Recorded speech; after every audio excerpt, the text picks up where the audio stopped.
Ajamu, and welcome to the Sustainability Experts, a podcast that brings you, our audience, sustainable business advice. I'm your host, Vanessa Thompson, and in this episode, we're covering how do you incorporate Indigenous knowledge into your sustainable business practices with our incredible guest, Hindou Ibrahim. Ibrahim is a United Nations international advocate for Indigenous peoples. She is an Indigenous person herself who comes from the Oumarou people in Chad. She is one of the 17 people appointed by the United Nations to advocate for the Sustainable Development Goals. She has organized Indigenous groups to help negotiate the Paris Agreement for climate change, and she has been recognized by the UN, the National Geographic, BBC, and Refugees International for her incredible work fighting for the rights of Indigenous peoples all over the world. Hindou Useko, and thank you so much for joining us today. It's an honor to have you on the podcast. Usekonjuru Vanessa, it's really a great pleasure having me and Onyambe for all of you. Thank you so much. Well, I introduced you, but I would love if you could also introduce yourself and tell us your story. Sure, to introduce myself, I'm always say I'm an indigenous woman from Mbororo people of Chad. And I am one of the luckier who get the chance to go to the Western school and also growing up in my community with our incredible School of Nature. Wonderful. Well, thank you for that. Well, you're definitely making the world a better place. I've watched a lot of the videos that you have, produced and a lot of your work, and I'm just really personally inspired by it. And I'd love to talk about your community in Chad. You mentioned in previous, lectures that your people travel actually between 5 to 6 different countries. So you're, a citizen of Chad, but your community travels all the way to Sudan and Nigeria and all these other places to follow the green grass and follow where it goes. And you've mentioned, and I want all of our audience to know that this is not a hard way of life, but this is a beautiful way of life, as you've put it before. And that nature is your supermarket. It's where you get your food. It's your pharmacy, where you get your medicinal plants, and it's a school. Can you tell us a little bit more about the Mboro people and how they live in harmony with nature? Sure. So Mbororo are a nomadic and now semi-nomadic people. So we live across 6 countries now. So Chad, Cameroon, Nigeria, Central African Republic, and even Sudan. So the Okay. reason that now it is all these countries because before the colonization, just like when my mom was young, so all those areas used to be our land. Mhm. And after the conference of Berlin, where the colonizer come and cut our land into the pieces, so I found myself get born in Chad. I'm a Chadian, but I have a direct blood cousins who are born in Cameroon, those in Nigeria, those in Central African Republic, those in Sudan, and in all those countries, and they are directly like my cousin. They have different nationalities, but for us, it doesn't matter. It's matter that we are the peoples of all this land between the Sahel and the tropical forest of the Congo Basin. So the reason also because my people are living always from one place to another one. We are a cattle herders, and then our cattle can find the grass that they can eat. Then they can produce milk for us for our food, and then we can run our economy in a circular way. And this way of living help us to live in harmony with nature. Because when you are nomadic, you stay 2 or 3 days in one place. So then you decide to move, and your cattle also decide actually that you have to move.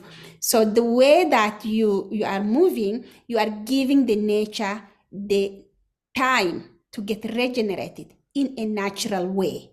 So then when you come back some months later or a year later, you found the grass are there again, green, the ecosystem is alive, and all the life around the place that you need as water, pastures, medicinal plant, etc. All of them are alive.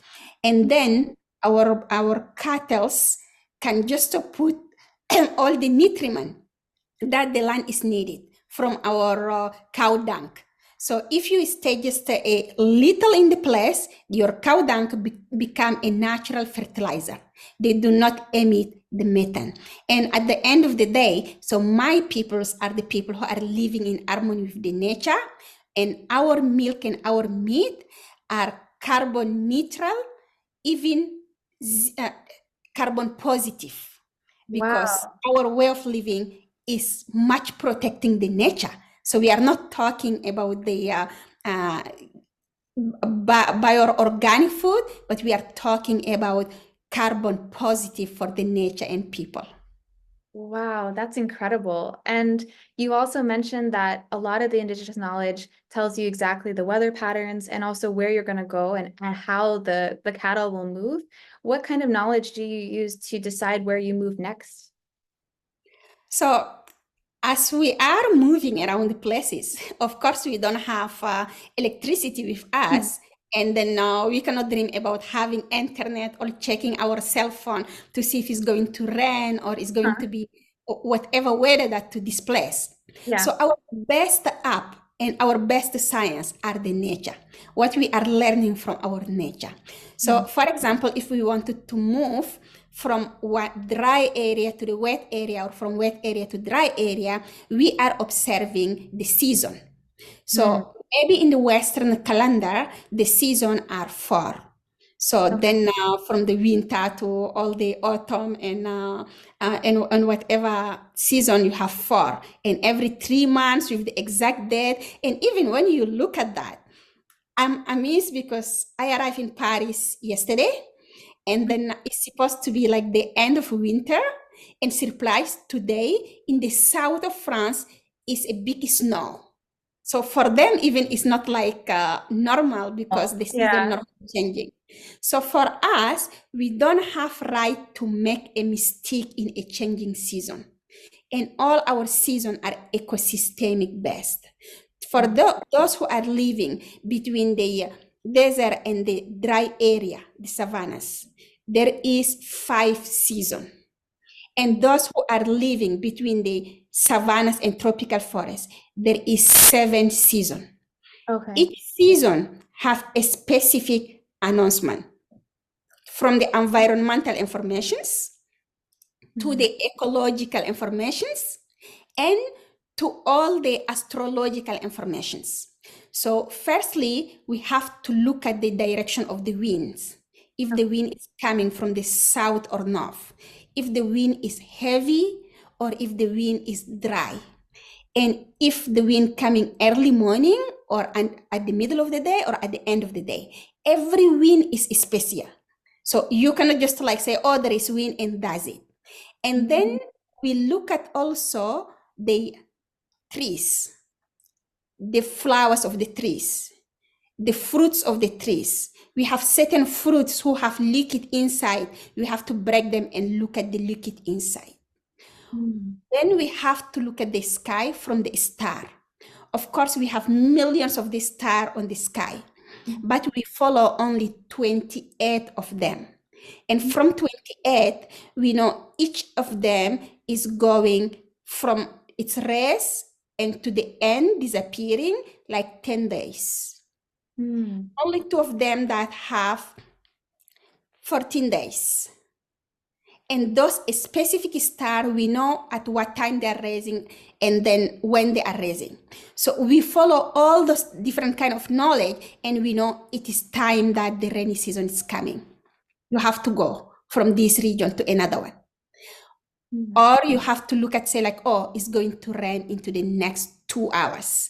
As you are nomadic, of course, if you don't know when it's going to rain or not, so all your stuff will be wet.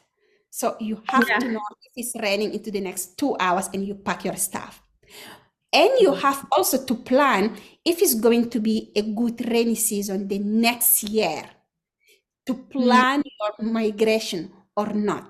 So from the daily to the monthly to the yearly, we have to learn from what our environment is giving us. So then it is our best technology ever that help us to navigate around the area that we are living.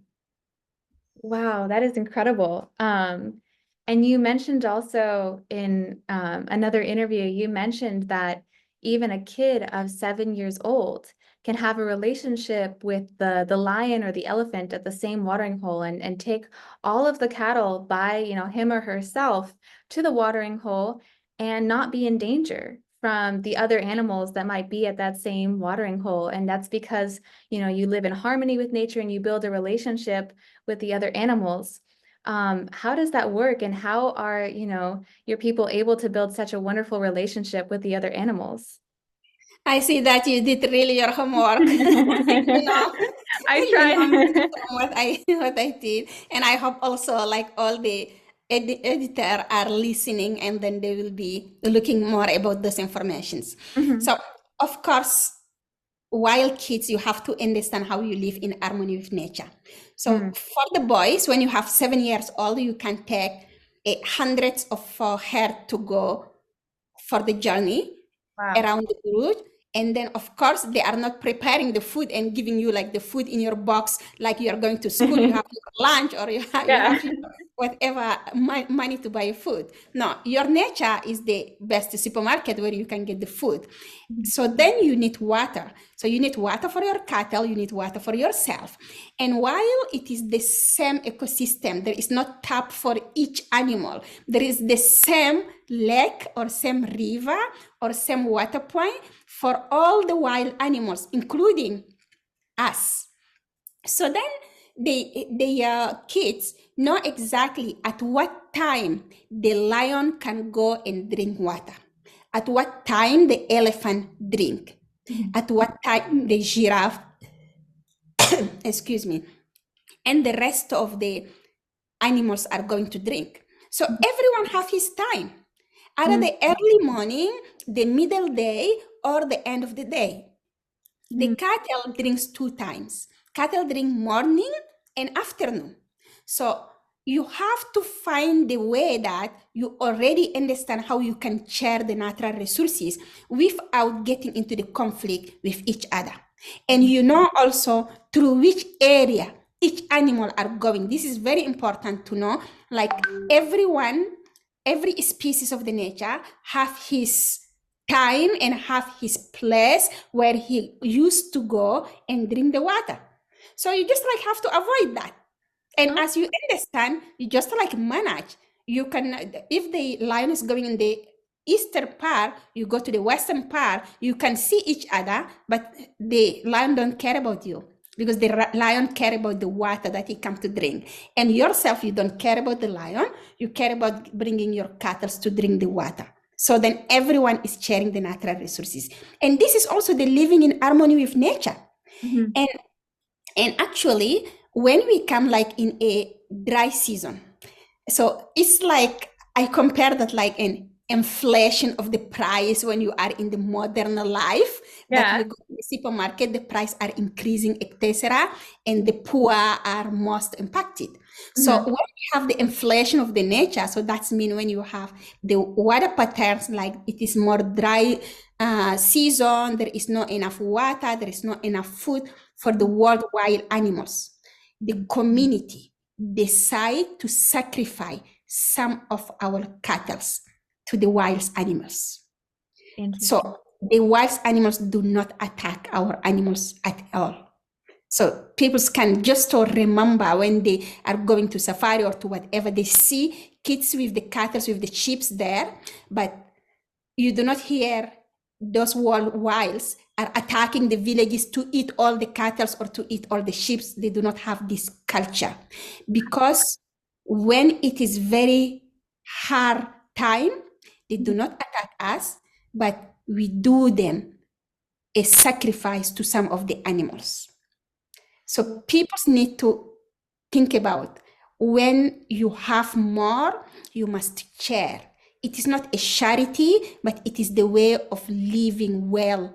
It is a way of compensating what you don't have. If I have it, I share it with you. So it's so beautiful when like I see all my elders that they deciding, they say like, let's sacrifice some of the cattle. mhm, They know that they should sell them, get money. They know that they can kill them, eat the meat for themselves, mhm. but they wanted to save even the wild animals. Wow, that's incredible because I know it's such a problem from so many farmers all around the world with wild animals attacking their livestock. I've never heard of this solution or even this mindset before. That's really beautiful.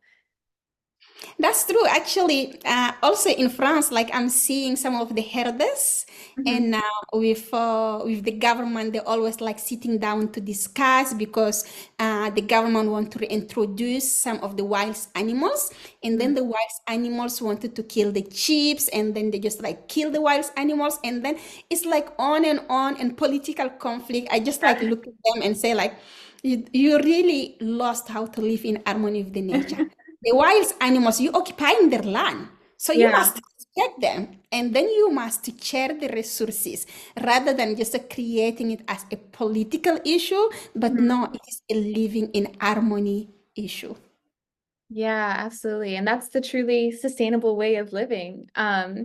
Well, I wanted to ask you because a lot of, you've mentioned a lot of people in cities, they look at their phone for the weather. And they'll see, oh, it's raining or oh, it's sunny, but that prediction's normally wrong too. And you mentioned that your best app is Mama Ada or your grandmother, who makes the most accurate prediction better than any scientific equipment or any scientist can do. She's a PhD plus plus, you've said. And she can predict the weather in the next hour, or she can even predict the weather for the next year. And that's because people survive off of that. So you have to understand how to do that. And you mentioned that, you can look at where the bird's nest is placed in a tree. If it's placed at the top, it's going to be flooding. Or if the bird nest is placed at the lowest branch, then it's going to be drought. So I kind of wanted to learn from you, can you tell us how your Mama Ada predicts the weather? Yeah, I mean, Mama Ada, I miss her every single day, peace on her soul, but I learn a lot with Mama Ada. And I do have many other Mama Adas is Mhm. still alive. So I always say my grandmother is my best app ever. Mhm. She don't need internet because when you cut the internet, you are lost in your phone. Mhm. Or when you don't have electricity to charge your battery, you're just like in panic. You are getting lost. So our I don't know, we don't have this kind of stress Mhm. because we have our applications who are our grandmothers and grandfathers who are the best knowledge ever. And they give you the weather forecast, not like because it's raining to get your umbrella out or it's sunny to have your sunglasses to protect your eyes or the extra coat. We don't have to do this mistake because it is a survival for us. It Mhm. is a way that we have to protect ourselves. So when it's going to rain like into the next 2 hours, doesn't matter that if the clouds are not in the sky. So when we observe certain kind of insect, so of the ant. So when we see those ant, a specific one because there is many, and it's depend from the ecosystem. When they start taking their eggs to their nets, they line and taking them inside their nets. Mhm. And then you look at the wind that is coming, a bit fresh, a bit heavy, and coming between an angle, Mhm. like not north exactly, not south exactly, like an angle. So then you start packing your stuff because exactly, either you like it or not, in the next 2 hours, it's going to rain. Mhm. And there is no mistake because even you cannot communicate to the arm. They don't have cell phones, so they cannot check their applications to see like, oh, it's going to rain. Just like let's save our generation. No way. They know that, and the way that we are living with the nature, we just like learn from each species of the nature, and we adapt our life. And she know that it's going to rain. It's like, okay, do your things fast because before that the rain start. Do your things fast before the rain start. And then immediately, of course, the rain can start. Mhm. So if you wanted to see if we have to move from one place to another one, because like in the next months, like the season is changing, she look at her cattle. Doesn't matter where place that she is. The Mhm. cattle will lie down. The cattle will not put their head into the soil. They have their head up. And then They have them airing face and their face facing south. You can beat them, you can turn them as you like, but they will always face the same place. And they Wow. have their nose up, smile. And then you say like, oh, good news, the rainy season is coming back. So doesn't matter, you have just like to move because their cattle, they know. And they start making a noise in their airing. So Hmm. we observe our own cattle. We know exactly what they are telling us. Then we have to move. And of course, like meteorological peoples, they can give you the weather forecast for the maximum of 3 months. But no, we have to give it for 1 year for the next. And we always having the repaired rainy season to the next rainy season. And then when we wanted to look at how the next rainy season is coming in order to predict if we move far or we move not too far. So of course, one of the observations is through the trees. As I said earlier, you can look at certain kind of the fruits, you can break them and you can see the liquid inside the fruits. If they make many liquid inside, or if they make less liquid inside, because how they are going to protect their generation for the next year. So it's depend from the liquid that they are producing inside. And then we look at also some lizard. So lizard start like giving all their babies in one season. So the season that they are giving a lot of eggs and a lot of babies, and then you have some season they are giving just a little. So then you go look at the birds. There is a specific birds that we have. I don't know the scientific name anyway. So we always like have our knowledge in our mother tongues. That's also why like the language is very important for us. So Hmm. then the years that they are building their needs in the branch who is down, and then there is years that they are building their needs in the branch top. So when we combine all those knowledges and we combine with the how to say the wind, we call it in French tourbillon. I don't know how you call that in English. It's like a small wind who do a turn round and who go up, up, up, up. Yes. So we also observe the year that we have like many of them or the year that we have less of them. So all this knowledge help us to see if the next year going to be a good rainy season or not. So a good rainy season mean the bears will build in the top, the lizard will do a lot, and then you have the a lot of tourbillon who are going up. And Mm. the tourbillon is very interesting because when I discuss it with meteorological people, they say like, "Oh, this is the only knowledge we are looking because if the wind is taking a nutriment up to the sky, that will help like to produce like a good rainy season." I'm like, well, that's really what we're always looking. But not Yeah. only that, we are combining so many knowledge. So if Mama Adda know already all the ecological knowledge, biological knowledge, astrological knowledge, of course she's like the PhD plus plus. Doesn't matter she cannot speak or write English or French, but she is the master and she is my best teacher and my best application. Yes, I remember in one of your stories you mentioned that a scientist came to your community and you were all eating and one of the older women noticed what you said before about the insects bringing all their eggs into their homes and she knew immediately that it was going to rain and the scientist was shocked that she could know without any clouds in the sky that somehow it was going to rain. Like how could that happen? How could she look at ants and understand that? That was a very funny time because I am always remembering this time. It was the first time that I brought a scientist from the office to the community. They never went to the community. They always sitting in the office. Of course, they have their PhD. They have all their gadget, and then they are doing the weather forecast through all their gadget, what their gadget are telling them, and Mhm. communicating through the phone, through the like big tower at the airport, etc. So I got with me all these scientists. I'm like, please come and see in my community just to make a friends, and then you can learn. And they're like, oh yeah, it will be good to go out from the office. So first time in the nomadic communities, we went there, and then we was sitting, and then everything is good. And then they started like, it's going to rain.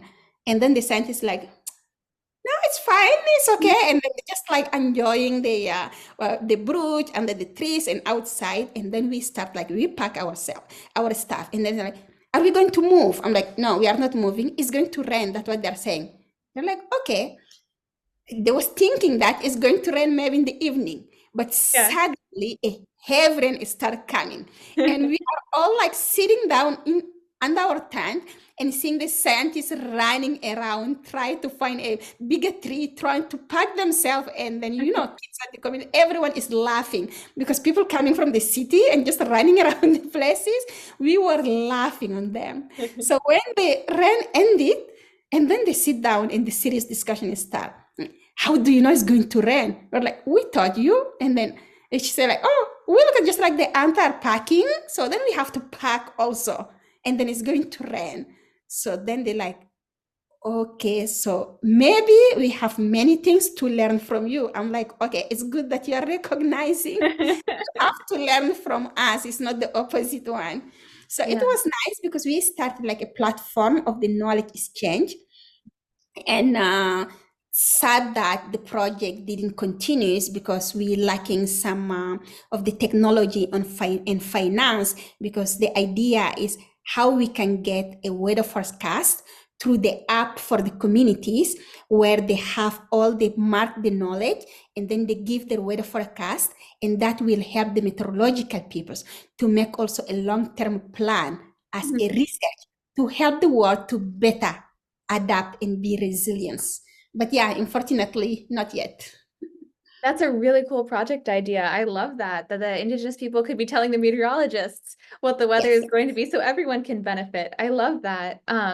And yeah, that's such an incredible skill, not only that the Indigenous people know that they have to look at the animals in that way, but also it's a skill to be able to observe the animals in that way, because that's a skill that, people who grow up in cities, they don't have. They're not even looking at ants. They probably didn't even know that there were ants there at that time to be able to look at them. So how does your Mama Ada or other older women in the community, how do they teach the children this skill of being able to observe these things? So for us, it is a everyday school. A little girl, she wake up with her mom. Very early morning, she's helping her mom to milk, to boil the milk, prepare the breakfast, and then go outside to look for the lift, for the veggie, on the brunch for the lunch, for the breakfast, for the dinner, and all, and going collecting the water, etc. And then the young boy is with his father and helping him to gather all the cattle or all the sheep, depending from each age, because the age of 3, you can go out with the run after the sheep. 2 years, you can run after the chickens. It's not like you have 2 years, you go to the kindergarten. Our kindergarten is really like running after the chicken, after the sheep, and then 7 years old, you go after the cattle. So when you are going with your grandmother or with your mother or whatever person, suddenly just like stop in one place and they say like, do you know this plant? And you're like, no. Okay, this plant is very important because when you have this, it can heal you. Or Mm. oh, this one is, you can eat this leaf, or you can eat this fruit. Like when they look at the flowers, they say like, oh, this is early, but the season maybe is changing, or something else is not right.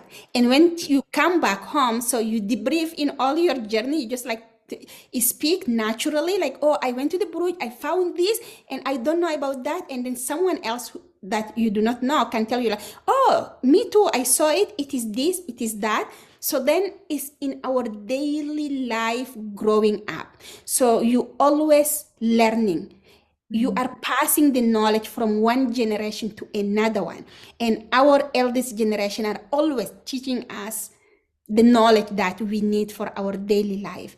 And at the end of the day, it's become a continuation of the school and continuation in all the skill. You don't need to choose which one. Today I'm going to do science and English or whatever, but no. Today you do what the nature is giving you in front of you.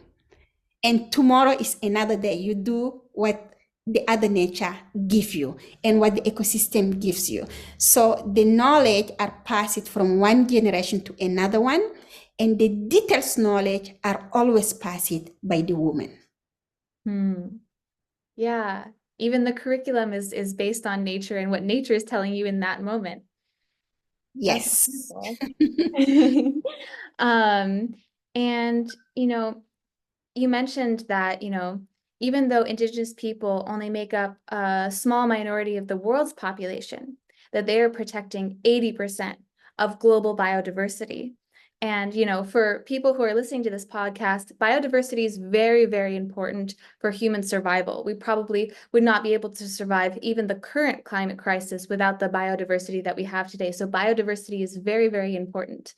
And Indigenous people have the answers on how to survive much of climate change. You mentioned that people in the Amazon, the biodiversity around them is better than the national park. And, the Indigenous people in the Pacific, they understand after a hurricane, where do you find food?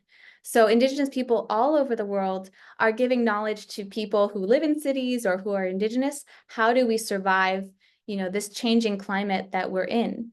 And so I was just wondering, how can Indigenous people help us understand how our climate is changing for a lot of the people who are listening to this podcast? I think firstly, everyone must understand as human being, we are only one species among the 8 millions of the species around the world. We are not most important than the little ant or than the powerful lions or than the bigger elephant. We are not important than a bigger tree or a small grass. We are only counting as one species of the nature. And as Indigenous peoples, we always say, when we say nature and peoples, are we serious? What is nature? We are nature. We are only one species of the nature. There is not nature separately and us separately. So our life, our survival, and our extinctions depend for the rest of the species that we are living with them. If they are getting harm, we are harming our own self. If we are protecting them and keeping all the balance, we are protecting ourselves. The rest of the species can live without a humanity, without a human being. But we cannot live without them. And we have also to understand, as a human being and as the trees and animals, doesn't matter who you are, you need three things to be alive. The trees and human, we need a water to drink in order to survive. We need air to breathe in order to survive. And we need food to eat in order to survive.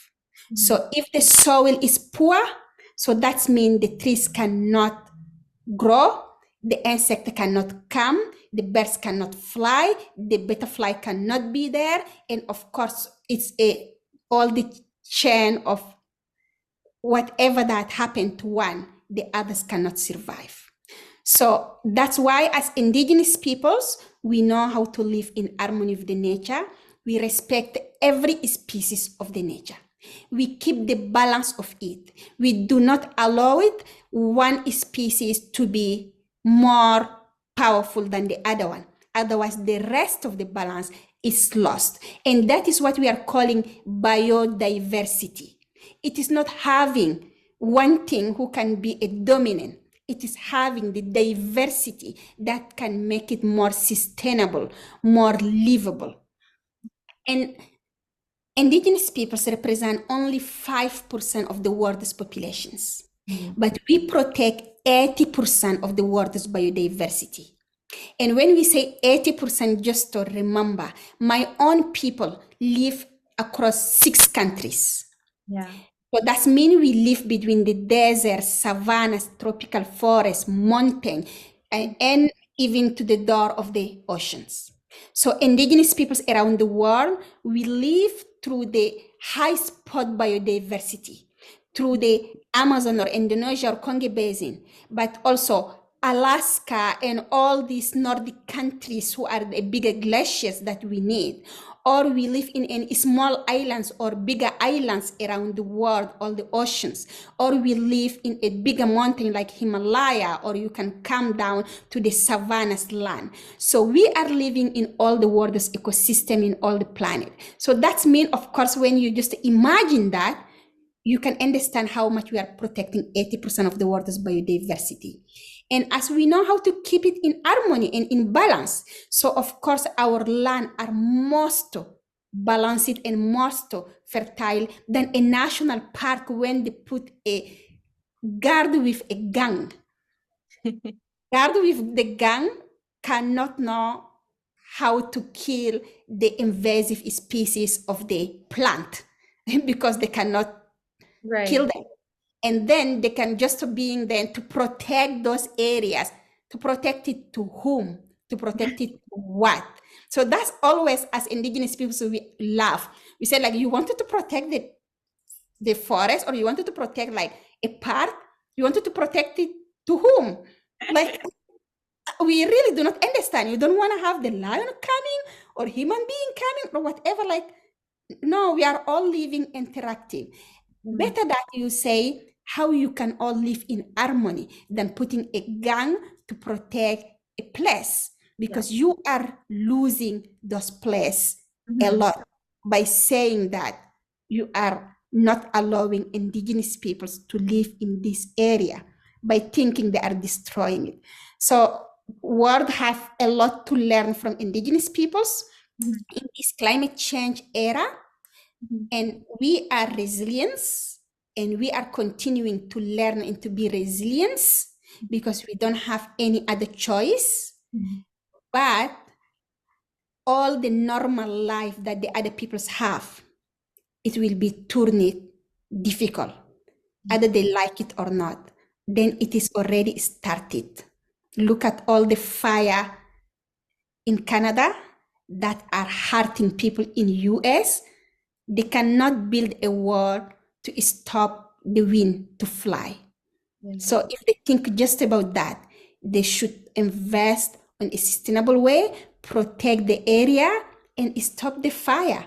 Yeah. And then you can stop the dust that are coming and impacting your health. But you cannot build a wall for the climate change. You cannot make a passport control for the climate change. You can only act in a right way and act like an indigenous person. Yeah, absolutely. And even in California, we had huge problems with the fires that came in. And much of it was because, the indigenous people that live here in California, they understand how to live with fire in a way that people who grew up in cities have no idea how to live with fire. And, the result of that is that we had huge, huge fires that were completely uncontrolled, and the sky even turned orange during our fires here. And even me and my family, we had to evacuate all our homes and leave our home and everything like that. It was very, very difficult. And we don't understand at all how to solve the problem. We just know how to run. That's it. That's all we know how to do. So for people who grew up in cities who don't understand this, how can we listen to Indigenous people better? What are some ways that we can learn from Indigenous people and listen better, because we have not been listening very well? That's true. People who are in the city must understand how to live in harmony with the nature.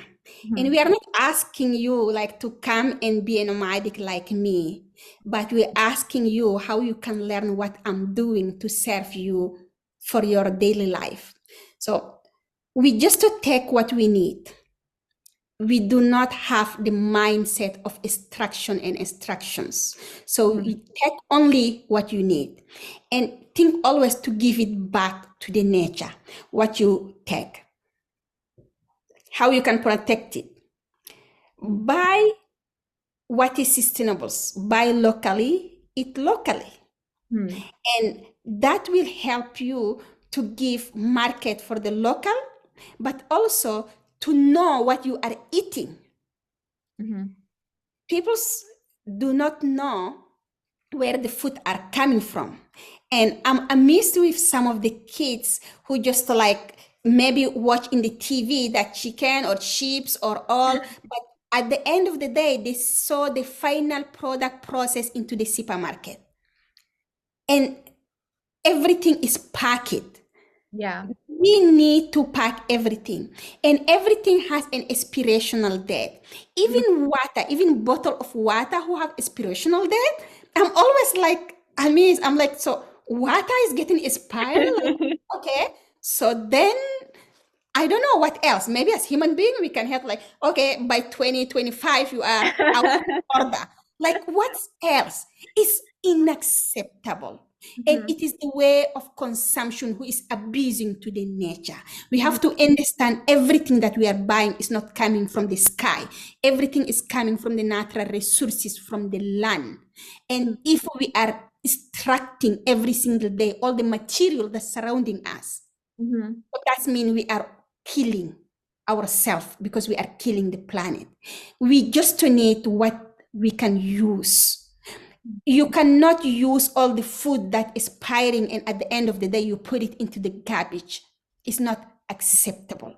For us, what we do, we just have the food that we want. We eat it if it's remain. Either we save it for the next day or we share it with our neighbor Mhm. or we dry it up to re-eat it for the next time. So Mhm. you do not have like a garbage for the food waste. So we have to stop food waste. This is the first thing. We have to use sustainably our water, our energy, because there is no another place. Maybe we are saying now, yes, the world is moving to the renewable energy. That is a good news, yes. But remember, the renewable energy needs also minerals. The minerals are coming from the land, and it is all the high spot biodiversity, the land of indigenous peoples. If you take all extracting of those minerals on the name of the renewable energy, that means you are killing the biodiversity. You cannot solve the climate change by killing the biodiversity. Everything is interlinked. So remember which kind of development or which kind of human needs that you want. Mhm. Remember also, if you have a company, your company is called it company because there is resources. If there is no resources, your company will be dying. Mhm. So think about an investment for sustainable way. Most of the company, when I discuss with them, I amiss, they are looking for the next year profit. They can say like this year we get like 10% of the profit. By next year, all the workers have to work hard to get at least 15 or 20% of profit. And Mhm. how about thinking a long-term generation? If you invest in the sustainability this year, that can give you a very long time sustainable profit from 10 years later. Mhm. That will make your company a unique one who is respect the generation and respect the nature. And let me give you an examples. As an indigenous peoples, and also I was amazed when I look at the indigenous peoples from other regions like Mhm. North America. We always think about the 7 generations. Mhm. My father taught me when we are growing up, who is your grandfather? Who is your great grandfather? Sorry. Until 7 of them, I know not only the name of my 7 great grandfathers, but I know what they did in their life. Mhm. Because your generation must determine the upcoming 7 generation. If you Wow. take a right decision, who can impact them positively or who can impact them negatively. Mhm. So when you think about that, taking one decisions on your life, I think you can take the right decisions. So the Western world thinking about by 2030, if we do not do 1.5 degree, we are dead. So let us do 2030. What is our long-term objective? 2050. Of course, I hope and I wish 2050 I will be alive and maybe I will be speaking to other people. So it's not like long term, it's about tomorrow. Mhm. So how about thinking? about the 3,000 years that are coming later. Mm, What are we going to live in this planet? Maybe just to calm down. 2,500, so just 500 years coming. What are we going to live in this planet? Or mm, 100 years, 2,100, what are you going to live to this planet?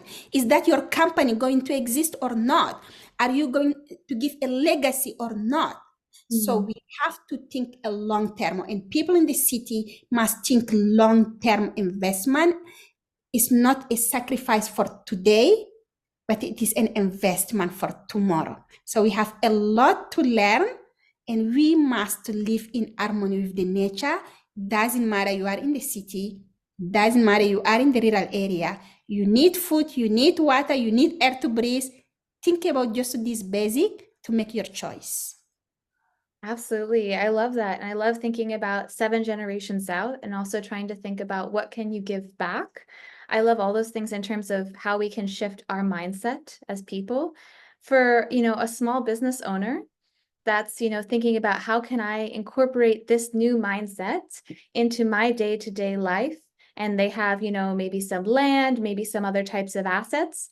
How would you recommend to them how they should be thinking about their assets in a way that's more like this mindset? I think the big business is small, start small to become a big. So there is no big or small. Mhm, And some of the time, the small businesses are best because you get time to change your way of doing and doing good. So if you want to get more profit, if you want to get growing up in a right way, so mhm, you should just think from the beginning, how are you going to invest? Make the people that working with you happy, because we are human beings. If you are happy, happy peoples, it's happy business. If mhm, people's thinking just I'm going there because I wanted to have a job and thinking about my end of the month salary, and mhm, then it's going to be a routine, just you are thinking about getting your money to go and food, it's not like a good business. But if the people love what they are doing, they know that what I'm doing in the office or in my business is going to impact me positively in my home for my kids, of course I will double the energy to do that. yeah, So if you have just like in a small shop and you are buying from the local to bring it in your shop, and a customer's coming, they know exactly like, oh, these potatoes I get it from Jacqueline is just like next door, and this year she get a good potatoes, mhm, so the price is down. And like, no, next month, like, oh, this year she really didn't get a good one, but doesn't matter, that's why I increase 2 cents to give her more. People will understand that, and people will be happy to help Jacqueline because they already know the name and they know why she increased the price and why she reduced the price, and they will be coming back. And people, we talk, you go, you talk to your friend, there is new shop and this story and this story, and people come to you.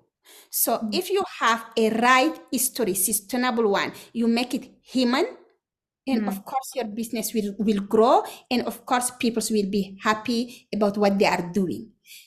If you have a tech business, you can do your tech who can help to protect the nature, to protect the peoples, how you are recycling or using the recycled materials to do your business. The right peoples are always running to buy the recycled things because we already know what is impact they have, but we already know also this person is doing good for the planet. Just think about the people who are buying the bottle of the water every single day, and those who have just like one water that they are filling every single day. So every step in a small business or big business can make a change. And Mm, everything needs to be linked with how we can protect ourselves, how we can protect our nature, and how we can protect it not only for us, but for the next 7 upcoming generations.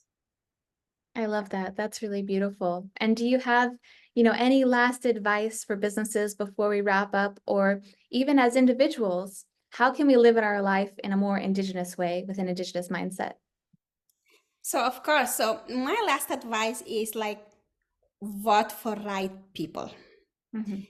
This 2024 have like a big opportunity, half of the world going through the elections, and we cannot achieve the climate target without holding accountable our leaders, without holding them to do a right legislations. Vote for a person not for the 5 years program, but for the 50 years or 500 seven generation coming program. So vote for those who can protect your life, your kids' life, who can protect your environment. Climate change do not have frontiers, do not have passport, do not need passport to travel. So you can experience that. At least if you have a right leader that can help you to achieve the goal that we are all aiming for. And of course, my advice is the young peoples. The young peoples are the future leaders. So trust the young people, give them the opportunities. Most of the time that we just like say, yeah, the young people will come and fix the climate. I disagree. You did the mess, you must fix it. And you must give the legacy to the young people to continue doing the good things. So young people around the world already standing up, already fighting, asking. So give them the opportunity to make that a reality. So respect what the young people are doing. Don't leave all the mess to the young generation to do it. And trust the indigenous peoples. We are the leaders in our communities. So we can lead you in a right directions. Support the indigenous person that you know. Support an indigenous communities that you know. Support the indigenous people's policies around the world. All what we wanted peoples to recognize us, we exist, respect our rights, so that include the right to free, prior, and informed consent. When we say no to a company or no to the government, to our land, to do any kind of activities, accept it as no. We say no because of the reason. If we say yes, do it in consultation, in full and effective consultation. Do it by paying back the benefit to the communities. Recognize our knowledge. They are very useful, and they are going to be useful for many thousands of years coming, as they used to be thousands of years of knowledges. So those knowledge can help us to build a better futures. And we are the knowledge holders.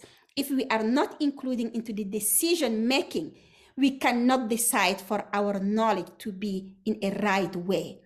You cannot extract our knowledge. We also need our intellectual property rights.